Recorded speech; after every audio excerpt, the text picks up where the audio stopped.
Chapter 5. Matthew chapter 5. The text will be up on the screen in a little bit, or you can follow along in the Pew Bible, or if you have a Bible in your hand. Last week we started looking at some of the statements that Jesus makes in his great Sermon on the Mount. And some of them, for me, have become so familiar that sometimes I pass over them and I don't really think through some of the things he says. And as I began a few months ago to take a fresh look at this Sermon on the Mount, I began to see things that virtually leapt off the page at me. Jesus has a tendency to say some very unexpected and seemingly outrageous things in this Sermon on the Mount. Last week, we talked about the statement that Jesus made that except your righteousness exceeds that of the scribes and Pharisees, you will in no way enter heaven. And I said, that sounds very legalistic. But we open that passage and hopefully gain some insight into that. If you're interested in that sermon, it is available on YouTube and on our Facebook page. You can go back and hear it again or for the first time. This morning I want to look at what I believe is quite possibly one of the most difficult teachings that Jesus ever taught. One of the hardest things to ever implement in our life. You see, I believe Jesus taught not just as a philosopher, not just to make us think, but to give us things that we could implement into our lives. And our passage this morning comes from Matthew chapter 5, and beginning at verse 43. Jesus is preaching, and he says, "You have heard that it was said, you shall love your neighbor and hate your enemy. But I say to you, love your enemies and pray for those who persecute you, so that you may be sons and daughters of your Father who is in heaven.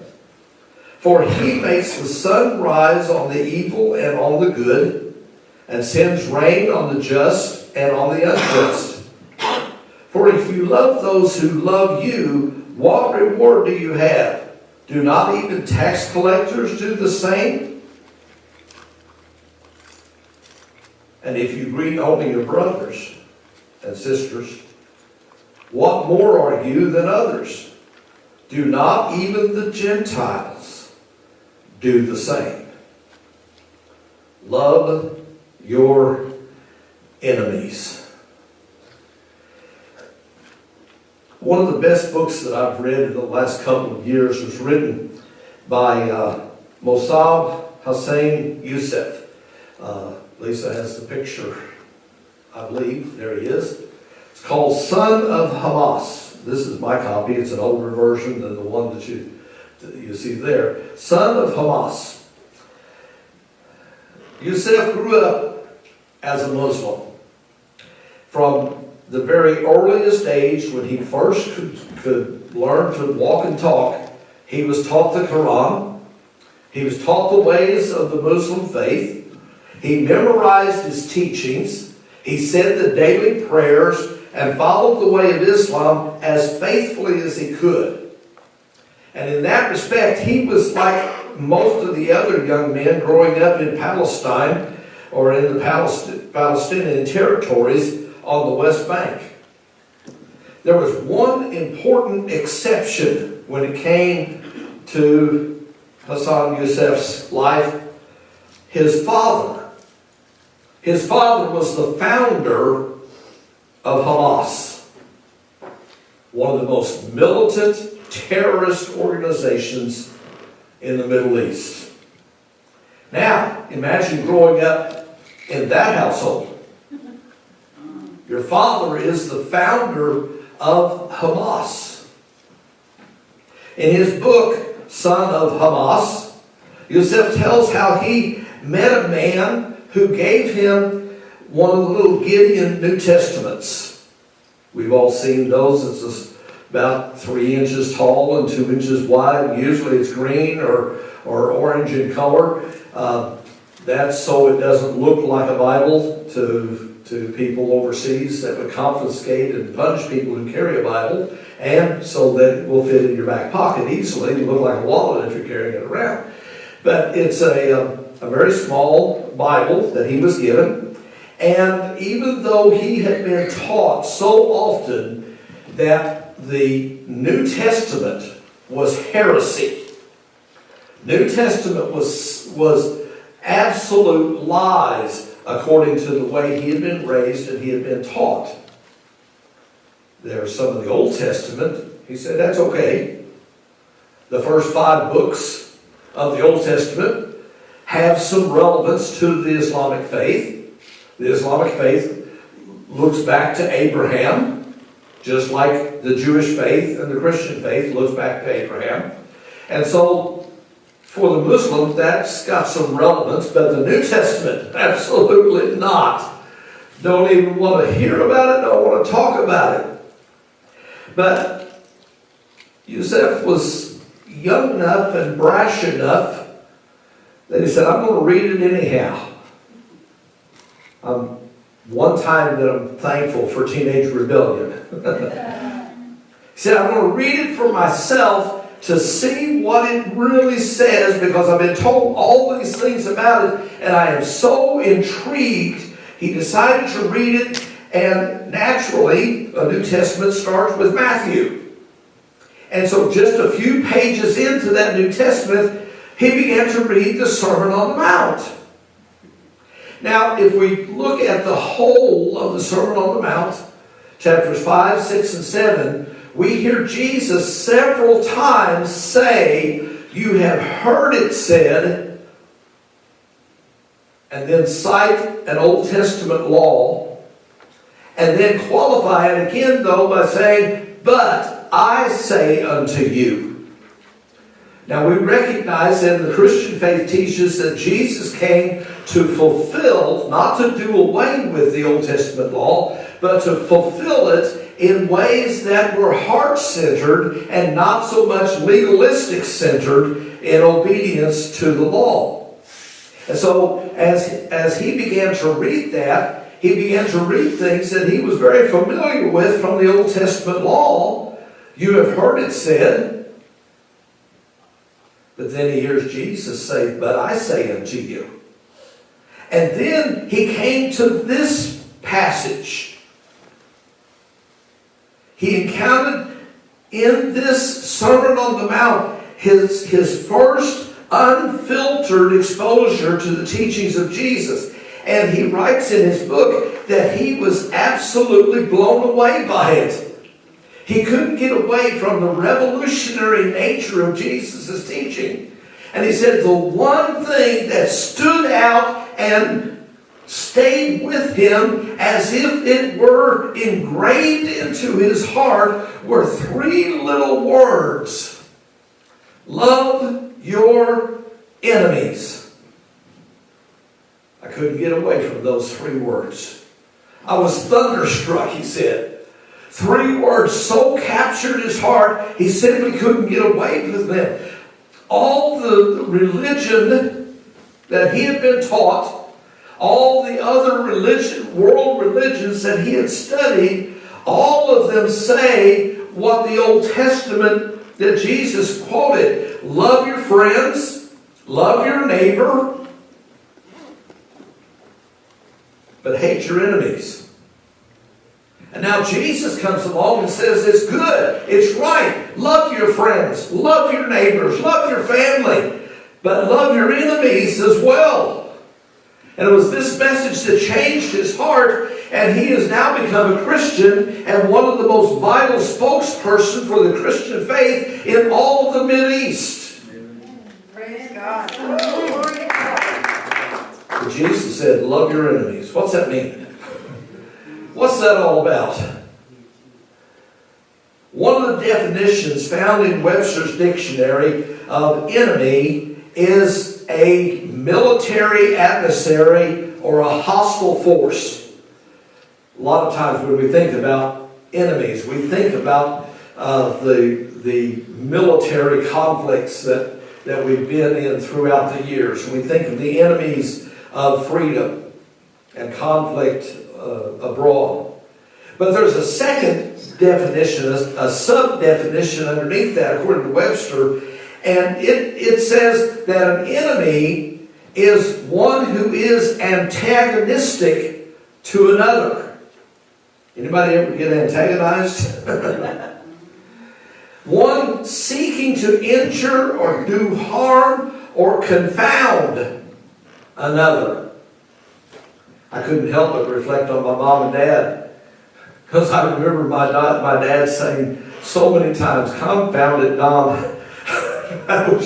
He said, "I don't understand. You are confusing me. You are confounding my thinking." And that sub-definition is more of a personal concept of an enemy. And I think that's really what Jesus' point was.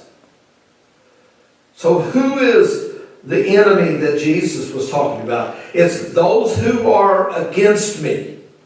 Those who seek to do me harm in any fashion. Not just physically. There are many ways to harm someone. Words really can harm. I've said it before. The old adage, the children's adage, sticks and stones may break my bones, but words will never hurt me. That's a lie from the pit of hell. Words hurt. Enemies, by this definition, are found within our immediate sphere of influence. Some can emerge from our group of friends. It can be even more personal from people we interact with daily. Someone we work with or go to school or attend church with. Oh, I quit preaching and went to Midland, didn't I? Or even those, Jesus would say in Matthew chapter 10, of your own home. In Matthew chapter 10, Jesus says that home is the first place to look for enemies. That will make sense.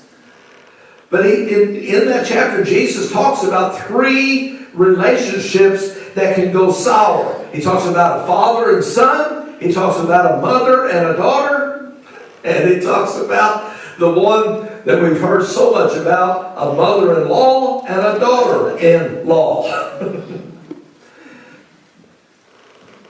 Those who would be against us, even within our own family, are the hardest of all with which to contend. So what do?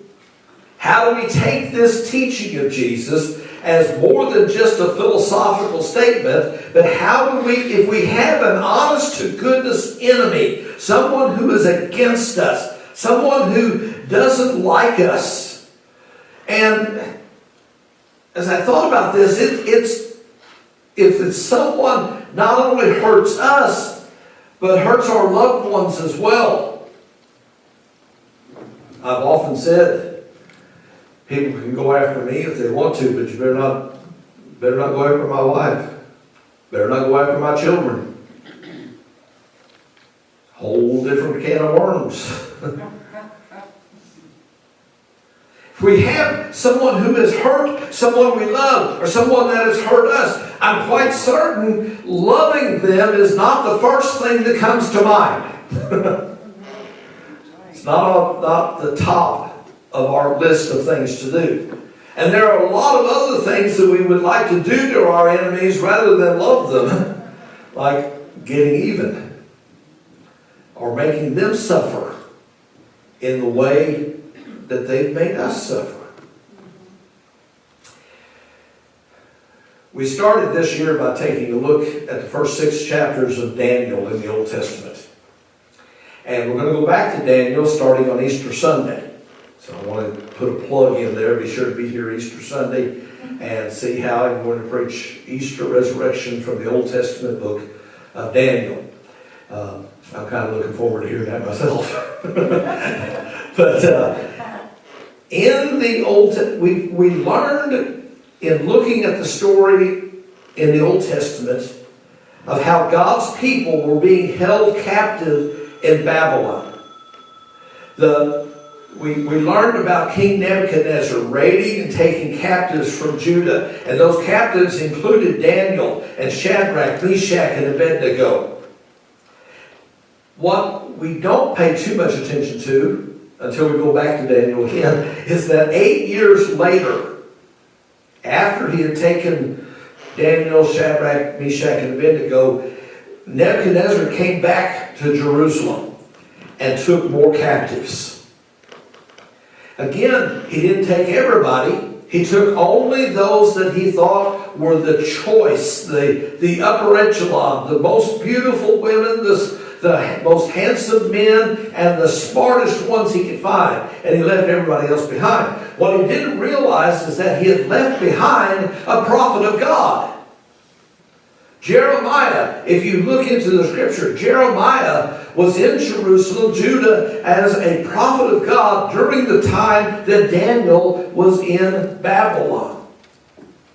And Jeremiah chapter 29 records a letter that the prophet sent from Jerusalem to the exiles in Babylon in order to encourage them. Now, listen to the words of chapter 29, verse 7. But seek the welfare of the city where I have sent you into exile, and pray to the Lord on its behalf, for it is in its welfare you will find your welfare. Very reminiscent of what Jesus is now teaching in the New Testament. Love your enemies. Pray for those who persecute you. In Babylon's welfare, you will find your welfare. God's saying to them through the prophet, I have put you in Babylon for a purpose. And I know you're humiliated, you're discouraged, some of you are angry, but don't despair. He says, I want you to pray for the prosperity, for the welfare of Babylon. What? Not these people. How do we love our enemies? First and foremost, we pray for them. I've said it many times, but it bears repeating here. You can do nothing more than pray until you pray. You can do more than pray after you pray, but you can do nothing more than pray until you pray. And so we're told, the captives in Babylon were told, and Jesus tells us in the New Testament to pray for those who persecute and abuse us. They may be cursing and wishing us harm, but our response should be to call down God's presence to them. Let them know that we do not wish them harm, but good, that God would make himself known to them, that they may turn to him. We're going to pray for them as Jesus prayed, even after being severely beaten and nailed to the cross. Do you remember Jesus' prayer? Father, forgive them, for they don't know what they're doing.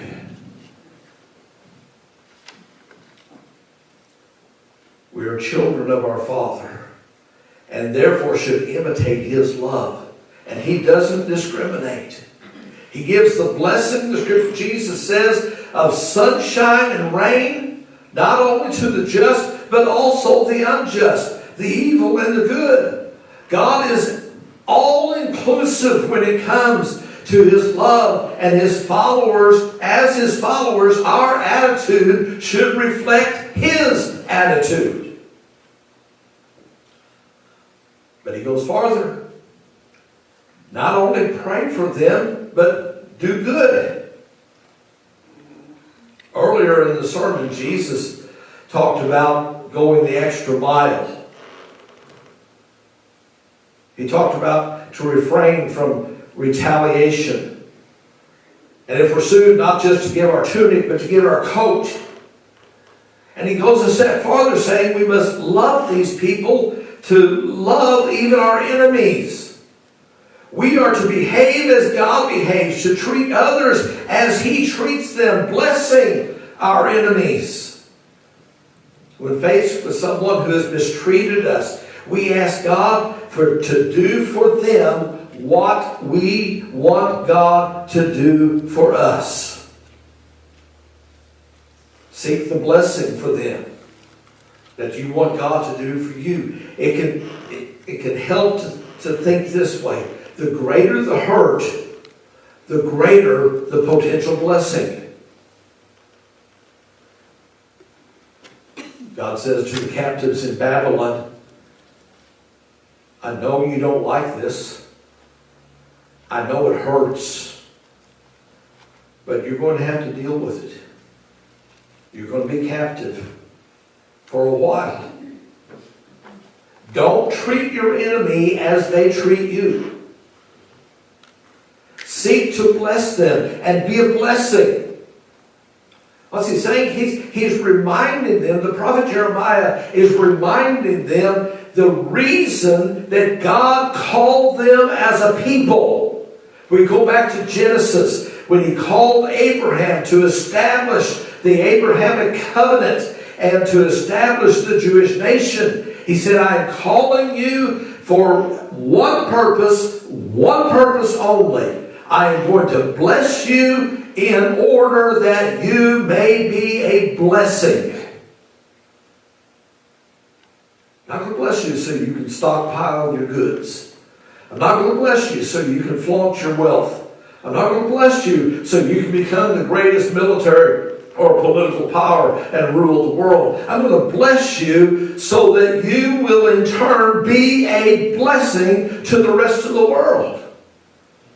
That's what Jeremiah is calling on the people of God who are held captive in Babylon to do that exact same thing. Pray for your blessing, that you may be a blessing to others. What he's saying,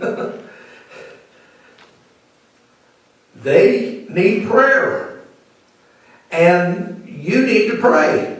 So it works out really good. Heard somebody say one time that he and God had a very special relationship. He said, I like to sin and God likes to forgive. And so it works out real well. Jeremiah is saying, they need the prayer. And you need to pray. So we've got the perfect scenario set up. As you pray for them, I will bless them. And in blessing them, you too will be blessed. Because they will see the evidence of answered prayer because you prayed, they are blessed. They will in turn make your captivity less hardened. And you know what happened eventually? And I believe because the people prayed, eventually, after 70 years, they were sent home. They were set free to go back to Jerusalem and worship God in freedom. So love your enemies. What's it say? Love, this kind of love. To love our enemies is a love of the will. Not necessarily an initial feeling.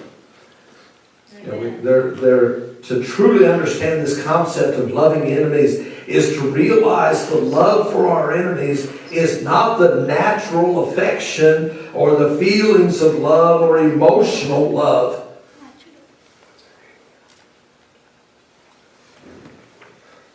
When Lisa was 15 years old, she walked into the church that my dad was pastoring. And I looked and I saw her. And I said, there's the girl I'm going to spend the rest of my life with. I didn't know her. Wasn't sure what her first name was. But something struck me that night. That love at first sight feeling. And here we are 43 years later, and it's never gone away. We were engaged for 3.5 years, been married for 40 years, soon be 41. And that love at first sight, that feeling has never gone away. But she's not my enemy. To love an enemy, you've got to choose to obey the Scripture. You've got to choose love and understanding. Even when it comes to loving the undeserving. To choose to do right, even though we may not feel it. Feelings change, but facts remain the same. So we can choose to love because God chose to love us. That's the whole point of the command from Jeremiah to the people in Babylon. In that passage, verse 7 of chapter 29, in the original languages, instead of praying for the welfare, the original language talks about the peace. Pray for the peace of Babylon. It's shalom. It's an encompassing word that means blessing. It means wholeness, completeness, an absence of conflict. And the shocking fact is that through the prophet, God ties his people's blessing to the blessing of the Babylonians. How backward is that? How counterintuitive is that? It kind of sounds like what Jesus said. You have heard it said, but I say unto you. Every time he says that, it's something counterintuitive. He's saying that they were better off in Babylon, and Babylon was better off because they were there. You can summarize it by saying, you need Babylon, and Babylon needs you. Nothing seems more natural than to hate those who hate us and mistreat us. But here in the teaching of Jesus, we learn a better way to pray for our enemies. This past Thursday was the anniversary date of the death of Martin Niemöller. Martin Niemöller was one of the founders of the German Confessing Church. It was in Germany during the time of Hitler. There were the state church that was run by the Nazis and approved, and you had to be licensed and ordained through the state. Niemöller and Dietrich Bonhoeffer and some others started what they called the Confessing Church. We will confess Jesus Christ. We will obey God rather than man. Niemöller was taken into custody, put in a concentration camp, and every single day from his prison cell, he prayed for the Nazis. Other prisoners asked him, why are you praying for those? These are our enemies. And his response was, do you know anyone who needs prayer more than these guys? If we don't pray for our enemies, who will? If we don't pray for our enemies, how will they ever know the truth of the gospel? If we don't pray for them, how will they ever change? If we don't pray for our enemies, how can we ever be spiritually free from the hate or bitterness that binds and holds our heart captive? Now, I need to make a statement, and I put this statement at several different places in the sermon. I didn't know when to say it, so let me just say it right here to be sure we're clear. Loving your enemy does not mean we are to excuse evil or condone mistreatment. Love and forgiveness do not cancel the need for punishment when a crime has been committed.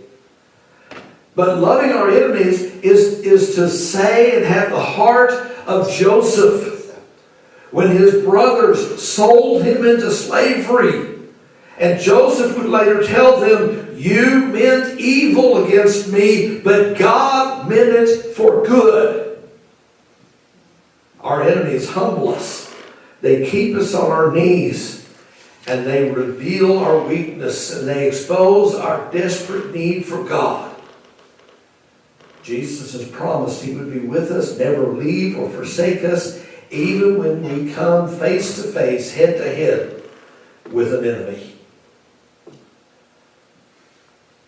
We are to love our enemies, to do good to those who hate us, to bless those who curse us, to pray for those who abuse us, because we are the children of a holy God.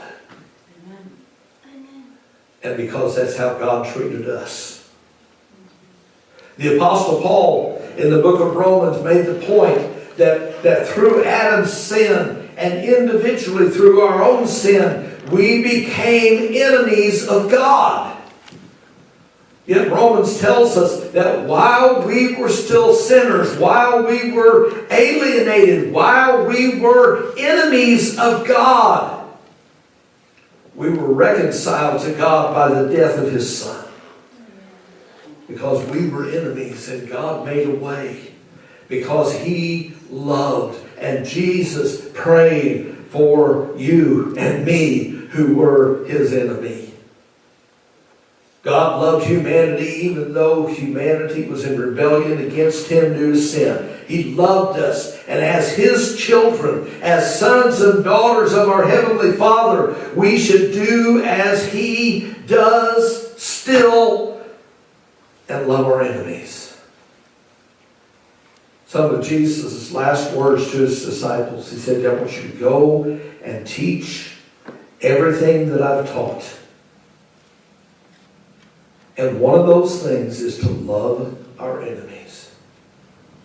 If we as kingdom people can live this love outside our walls and inside our walls, we can impact lives. We can impact lives like Hassan Youssef, who heard those three little words. Impact the lives of those around us, impact our family, impact our community, impact our church, impact our world. Paul in the great Corinthian letter, the love chapter, concludes telling us that faith, hope, and love abide. But the greatest of these is love. I believe it's the toughest command Jesus ever gave. But I believe He equips us and enables us to do what He teaches us to do. Love your enemies. Hi, this is Pastor Don from Waters Edge Church here in Cape Coral, Florida. Thank you for stopping by our YouTube channel to listen in to our Sunday morning preaching services. If you want more information about us, I invite you to check out our webpage at mywatersedgechurch.com, or you can check our Facebook page. Just search for Waters Edge Church, Cape Coral, Florida. Or better yet, I would love to meet you in person. We gather every Sunday morning at 10:30 for a time of inspirational worship and biblically based preaching. We would love to meet you. And we've got a seat here reserved just for you. Hope to see you soon. God bless.